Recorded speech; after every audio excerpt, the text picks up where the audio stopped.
नमस्कार मंडळी, चला एकदा सगळ्यांचं मनापासून स्वागत करते माझ्या एक नवीन ब्लॉग मध्ये। खूप दिवसानं तुम्ही सांगताय ताई तुझ्या लग्नाचा अल्बम दाखवणार होतीस, काय झालं?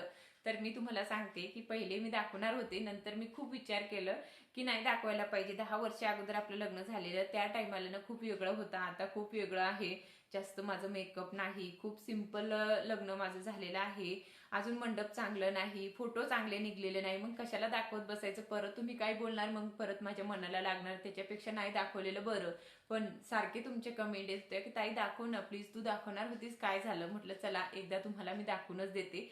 तर दोन्ही अल्बम मी तुम्हाला दाखवणार आहे, सासरकडचं पण आणि माहेरकडचं पण।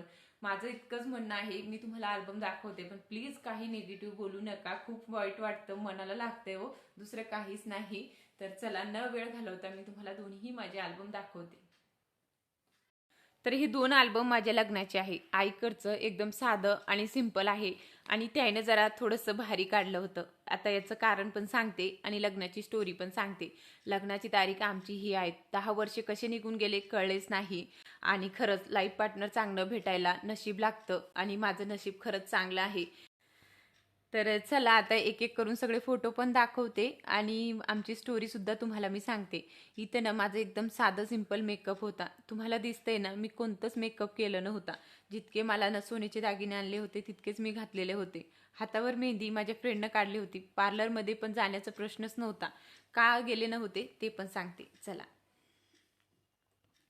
काय झालं होतं माहिती का, माझ्या आहूंची आई आहे ना 15 दिवस अगोदरच ऑफ झाल्या होत्या।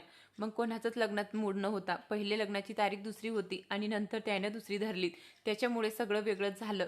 आता त्याचं लग्न करायची अजिबात इच्छा नव्हती, त्याचं ना शिक्षणच चालू होतं, त्याला अजून म्हणजे लग्न करायचं नव्हतं 2-3 वर्ष। पण काय करणार, आईचं असं दुखणं आणि घरी कोणी जेवण बनवणारं नाही, घर सांभाळणारं कोणी नाही, म्हणून त्याला लग्न करायचं होतं। म्हणून ते म्हणत होते की आपण आहे ना देवावरच करूया, म्हणजे माळे वगैरे टाकले की झालं। पण माझ्या आईचं म्हणणं होतं की माझ्या मुलीचं लग्न परत होणार नाही, तिला पण हौस आहे, तिला पण झालं, मला पप्पा नाही म्हणून माझं असं लग्न केलं आईनं, असं कधी माझ्या मुलीला वाटू नये, म्हणून मला चांगलंच तिचं लग्न करायचं आहे। म्हणून ते पण तयार झाले, नाहीतर ते म्हणत होते की मला साधंच लग्न करायचं। आणि लग्नात आहे ना ते कुठे पण न हसत तुम्हाला दिसणार नाही, का तर ते खूप दुःखी होते। 15 दिवस फक्त आईला जाऊन झाले होते, कसं ते खुश राहणार आणि कसं ते लग्नाचा आनंद घेणार। खूप म्हणजे वाईट वाटत होतं त्याला की आपण इतकं लग्न वगैरे करतोय आणि आपली आई बघत नाहीये। 15 दिवस अगोदर आई गेल्यावर वाईट वाटतंच न हो, पण माझ्या आईची इच्छा होती म्हणून माझं लग्न चांगलं केलं होतं। आता ही माझी ननंदबाई दिवसभर नुसतं रडायचं काम करायची, आईला 15 दिवस झाले आणि कसं ती खुश राहणार, तरी पण ती लग्नात उभी राहिली। आमच्याकडे ना लग्न फक्त 1 दिवसाचं असतं, सकाळची हळद आणि संध्याकाळचं लग्न। आमच्यात हे ना सगळे डेकोरेशन करणार, एन्जॉय खूप करणार, पण एकच दिवसात, 2 दिवसाचं लग्न नसतं किंवा 3 दिवसाचं पण नाही। हळद पण त्याच दिवशी आणि लग्न पण त्याच दिवशी, दोन्हीही आमच्यात ना एकच दिवसात होते, संध्याकाळपर्यंत लग्न लागून जाते।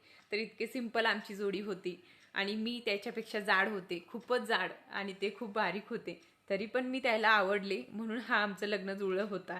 माझ्या नंदनबाईचा चेहरा बघू शकता, किती उतरलेला आहे, अजिबात त्या हसत नव्हत्या, फक्त रडणं। आणि इतकं त्याला रडू येत होता, का तर ते एकट्याच आहे, त्याला बहीण पण नाही आणि आई पण सोडून गेले, म्हणून ते खूप रडत होत्या लग्नामध्ये। अजिबात त्याला ना म्हणजे अशी आनंद न होताना वेगळंच हे झालं होतं त्याला, तरी पण ते कसं तरी लग्न करत होते। पहिले हेच मोबाईल चालायचे, पहिले मोठे मोबाईल पण नव्हते आणि ते जॉबला पण नव्हते। माझं लग्न झालं होतं तेव्हा ते घरीच होते, माझं लग्न होऊन 1 वर्ष झालं तेव्हा ते जॉबला लागले, तोपर्यंत काहीच नव्हतं, ते घरीच होते। पण नशीब आमचे चांगले की त्याला जॉब भेटलं आणि आमची परिस्थिती पूर्ण चेंज झाली। सुरुवातीला असं वाटायचं की होणार की नाही, त्याला पण खूप टेन्शन यायचं, पण कुठे ना कुठे त्याची इतकी मेहनत होती ना, तर त्याचं काम पण झालं। आणि ते ना आईच्या टेन्शनमध्ये जास्त होते म्हणून ना भरपूर त्यांचे चान्स गेले, नाहीतर आतापर्यंत ते कुठेतरी चांगल्या ठिकाणी राहिले असते। पण असो, काही ना काही कारणामुळे होऊन जाते। तर तरी त्यानं एकदम सिंपल त्याला तयार केलेलं होतं, म्हणजे त्याला जास्त आवडत नाही आणि आमच्याकडं असंच तयार करतात, आता सेलवानी वगैरे घालतात, पण पहिले असेच लग्न व्हायचे म्हणून ते पण तसे तयार झाले होते। तर इथे माझी आई तुळसला पाणी घालते, जोपर्यंत लग्न लागतोय तोपर्यंत आईला ना असं पाणी घालायचं असतं। आणि इथे वरमाळा असते ना ते घालायचे असतात मंडपात आल्यावर, तेच इथं। आणि माझं बघा किती सिंपल मेकअप होता, काहीच नाही, एकदम नॉर्मल। तर असं आहे माझं लग्नाचा अल्बम. हे सासरकडचं. आता तुम्हाला मी माहेरकडचं दाखवते. माझ्या माहेरकडचं सिंपल आहे, पण त्याच्यामध्ये माझ्या गावाकडचे किंवा माझी आई, माझ्या मावश्या, माझी ताई हे सगळे आहेत. आणि याच्या अल्बममध्ये फक्त मी आहे, म्हणून याच्यामधलं मला काही जास्त माहिती नाही. जितकं माहिती होतं तितकं मी तुम्हाला सांगते. आणि इतकं साधारण माझं लग्न लागलेलं. टेज पण एकदम सिंपल आणि साधं होतं, पण काही ना काही आठवणी किंवा काही ना काही आपली हे असतात त्याच्यामध्ये. म्हणून आहे ना आपल्याला ते बघू वाटते. मी नेहमी बघत असते तेव्हा आपण कसं होतो, आता कसं झालोय. आणि काही गोष्टी असतात की ते दुःखात होते, पण काही ना काही क्षण पण चांगले होते आमचे, ते मला अजून पण आठवतात. तर हे माझे सासरे आहेत, त्याला तुम्ही ओळखत असेल. आणि हे त्याचे फ्रेंड आहेत. आता त्याचं काही तुम्हाला मी सांगून फायदा पण नाही, का तर तुम्ही त्याला काही ओळखत नाही, मग कशाला सांगत बसायचं. हे माझी मामी. मामीच जावईला काजळ लावते जेव्हा तो मंडपात येतो. आणि हे आतमध्ये ना असं काहीतरी पूजा करावं लागते. याचं महत्त्व मला माहिती नाही. माहिती असलं असतं तर सांगितलं असतं मी तुम्हाला. तर असं काही हे सासरकडचा अल्बम होता माझं. आता दाखवते मी तुम्हाला माझं माहेरकडचं. इतकेच याच्यात फोटो आहेत.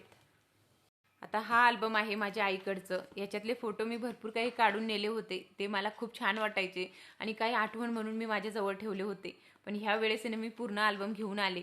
आता आईला मी सांगितलं नाही मी नेते म्हणून, तरी काही बोलले नसते, का तर त्यानं पण आपल्या आठवणीसाठीच ठेवलंय. तरी पण मी घेऊन आले. म्हटलं तुमच्यासोबत मला सगळे काही फोटो शेअर करायचे होते म्हणून. तर इथे ना माझी हळदीची साडी एकदम सिंपल होती.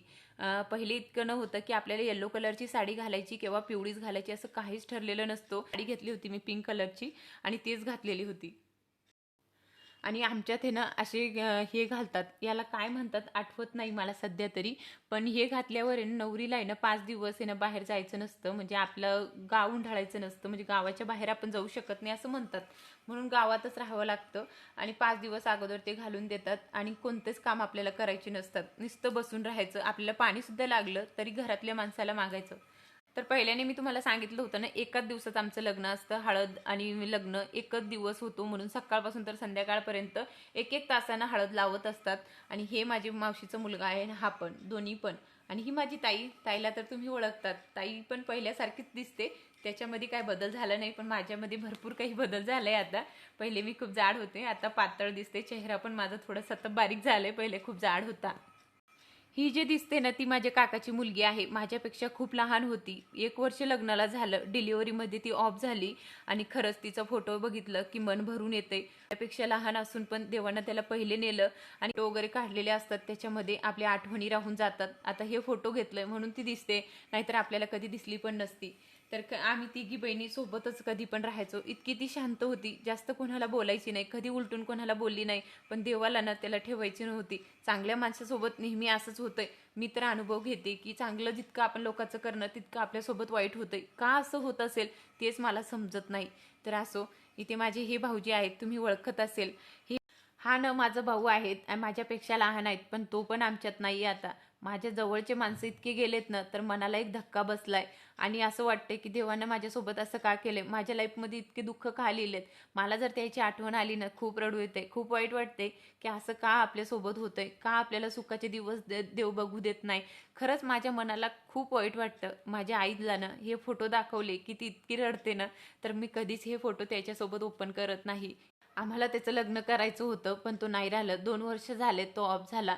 आणि आता तो इतका छान दिसायला लागला होता, खूपच छान. पण पहिले तो 10 वर्ष अगोदरचा हा फोटो आहे. पण असं जे देवाला मंजूर असतं तो तो करतो. आणि आपल्याला काय आहे, फक्त पाठीमागणं नुसतं रडणं किंवा टेन्शन घेणं हेच आपल्या नशिबात असतं. एकदा माणूस गेला तर कधी आयुष्यात दिसत नाही हो, खूप वाईट दिवस येतात. तर इथे ना सगळे आहेर वगैरे देतात. जे काही नवीन आपले पाहुणे आलेले असतात ना, त्याला सगळ्याला एक एक करून आहेर देतात. म्हणजे साड्या वगैरे असतात ना, एक साडी रुमाल, साडी रुमाल सगळ्या बायकाला द्यावं लागते. जितके पाहुणे आहेत तितके, किती पण येऊ द्या, 100 येऊ द्या, 200 येऊ द्या, 300 येऊ द्या, सगळ्या बायकांना ना एक एक साडी आणि रुमाल द्यावं लागतं. आणि त्याला असं नाव पुकारतात मंडपामध्ये, आणि मग त्याला बोलवतात. असं काही भेट त्याला देतात. आणि त्याला पण जे काही आहेर करायचं असतं, नवरीला काही द्यायचं असतं ते देऊ शकतात. असं असतं आमच्यात. दुपारच्या टायमात हाच कार्यक्रम चालतोय. आणि त्याच्यानंतर आहे ना पुढचं तुम्हाला मी सांगतेस आता. बाहेर झाल्यावर आहे ना लगेच पंक्ती बसतात. आता गावाकडे अशीच पंक्ती बसतात बरं का. खाली बसवतात चटई वगैरे टाकून आणि मग असंच बसवतात. आता पहिल्यापासून परंपरा आहे तर आता पण तेच चालू आहे. कुठं आता खुर्च्या बेंच काहीच नाही, असं नॉर्मलच बसवतात. आता आमच्याकडे ना लग्न संध्याकाळचं असतो. 8च्या नंतर आमच्याकडे लग्न लागतं. आता माझा साखरपुडा झाला नव्हता. पहिले तर ते इतके टेन्शनमध्ये होते, त्याला लग्न व्यवस्थित करायचं नव्हतं. त्याच्यानंतर साखरपुडा तर ते कधी करणार, म्हणून मंडपात आल्यावर त्याने साखरपुडा केला होता. 2 मिनिटात ना हे साखरपुड्याची जे काही विधी असते ते करून घेतली आणि लगेच आहे ना ते संपलं की लग्नाची तयारी. आता असं काही बस्ता घेऊन येतात, जे काही दागिने असू द्या, नवरीची साडी असू द्या, मेकअपचं सामान असू द्या, ज्वेलरी असू द्या, सगळं काही नवरदेवकडून येते आणि हे सगळं मोठ्या माणसाला दाखवायचं असतं की एवढं आम्ही आणलेलं आहे आणि तुम्ही सांभाळून ठेवा. आता आम्हाला इथून पुढं काही विचारायचं नाही, तुमची जबाबदारी. म्हणून सगळे दागिने इथं माझ्या काकूजवळ दिले होते आणि माझ्या आजीजवळ. ही माझी पोत आहे, ते पुढं मी तुम्हाला दाखवते माझे दागिने. आणि इथून आहे ना मग आता लग्नाची सुरुवात. आणि ही शेवटची हळद असते ना ती आईनं म्हणजे डोक्यावरून तर पायापर्यंत म्हणजे घेते. आणि जेव्हा सकाळची हळद असते ना ते पायावरून डोक्यावर घेते. म्हणजे असं 2 वेळेस असतं ते, सकाळ संध्याकाळ. शेवटची हळद आणि एक पहिली हळद असं म्हणतात. त्याच्यानंतर वऱ्हाड सुद्धा आली होती. तर आता पुढं तुम्हाला मी दाखवते लग्नाचं मेकअप वगैरे. तर तुम्ही माझं बघून घेतलं, पहिला अल्बम मी तुम्हाला दाखवलं होतं, त्याच्यामध्ये सिंपल आणि साधं माझं मेकअप होता. इथे तर इथे ना आंघोळ वगैरे झाल्यावर आहे ना आईला असा आरत्या घ्यावा लागतो. आणि ती परंपराच आहे बरं का, आईलाच घ्यावा लागतं, दुसरं कोणी घेऊ शकत नाही असं म्हणतात. आणि नंतर आहे ना नवरदेव मंडपात आल्यावर असे काही हे आमच्यात बनवतात, याला काय म्हणतात, वेगळंच काहीतरी नाव आहे. त्याच्यामधून आहे ना आईला ना म्हणजे असं टिळक लावायचं असतं म्हणजे जावायला. तर हे बघा असे लावतात आणि त्याच्यानंतरच आतमध्ये येतात असं म्हणतात. आता काय ते पहिल्यापासून लावलेलं आहे तर आपण पण बघायचं. आणि मग आतमध्ये आल्यावर असे काही जव खेळतात आमच्यात, म्हणजे धान्य असतात ना 7 वेळेस एकमेकाच्या अंगावर टाकावं लागतं आणि मगच पुढे ते येतात. आणि मग साधं सिंपल माझं असं काही लग्न लागलं होतं. आणि सगळे माणसं आले होते बरातीमधले. आता इतके वऱ्हाडमधले मी तुम्हाला सांगू शकत नाही कोण आहे काय आहे, कोणालाच दाखवू शकत नाही. आणि माझी ताई बघा असं काही तिचं लुक होतं संध्याकाळचं, खूप छान ती दिसायची बरं का पहिले. आता ती जरा म्हणजे तब्येतीनं खूप बारीक झाली, पहिले थोडीशी जाड होती म्हणून खूप मस्त दिसत होती. आणि ताईचा मोठा मुलगा इतका लहान होता पहिले माझ्या लग्नात, आता किती मोठा झालंय ना, दिवस कुठे निघून जातात आपल्याला समजत पण नाही. ही माझी भाशी, तिचं लग्न सुद्धा झालेलं आहे आणि माझ्या लग्नात ती इतकीशी होती. खरंच खूप आठवणी राहून जातात ना आपले. हे माझं ना 12वी मधला फोटो आहेत, खूप जाड होते, स्वतःला बघितलं तर खूप हसू येते. इथे माझी आई, असे काही फोटो वगैरे आम्ही काढले होते. खूप छान छान असे फोटो वगैरे काढले होते, जसं आहे तसं नॉर्मली. आणि मला ते फोटो आवडतात बरं का. आता तुम्हाला कसे वाटले नक्कीच मला सांगा. सगळ्याची ना वेगळी पद्धत असते फोटो काढण्याची, किंवा त्या टायमाला खूप वेगळं होतं. ह्या कारणामुळेच आमचं लग्न व्यवस्थित झालं नाही का. तर त्याच्या आईला 15 दिवस झाले होते आणि 15 दिवसात आपण कसं लग्न चांगलं करणार हो. आपल्याला पण चांगलं वाटायला पाहिजे ना. कसं त्याची आई होती तशी आपली पण होती ना, मग वाईट वाटत होतं म्हणून कोणीच चांगलं लग्न केलं नाही. आता इथे लग्न पार पडलं, त्याच्यानंतर आता नवरीला निघायचं होतं, म्हणजे मला जायचं होतं सासरकडे. आता माझं सासर जरी 2 किलोमीटरवरच होता, पण तरी पण मला इतकं रडू येत होता, मी सगळ्या गावाला रडवलं. मला असं वाटायचं की आईला सोडून मी कधी जाऊ शकत नाही. पण नंतर हळूहळू करून आपलं माहेर सुटतं. खरंच ही गोष्ट खरंच आहे. आपल्याला नंतर आहे ना, पहिले सुरुवातीला जसं का आपल्याला लागलं की आईची आठवण येते, पण नंतर आपले जास्त दिवस झाले लग्नाला, तेव्हा आपल्याला थोडंसं त्रास झालं तर नवऱ्याची आठवण येते.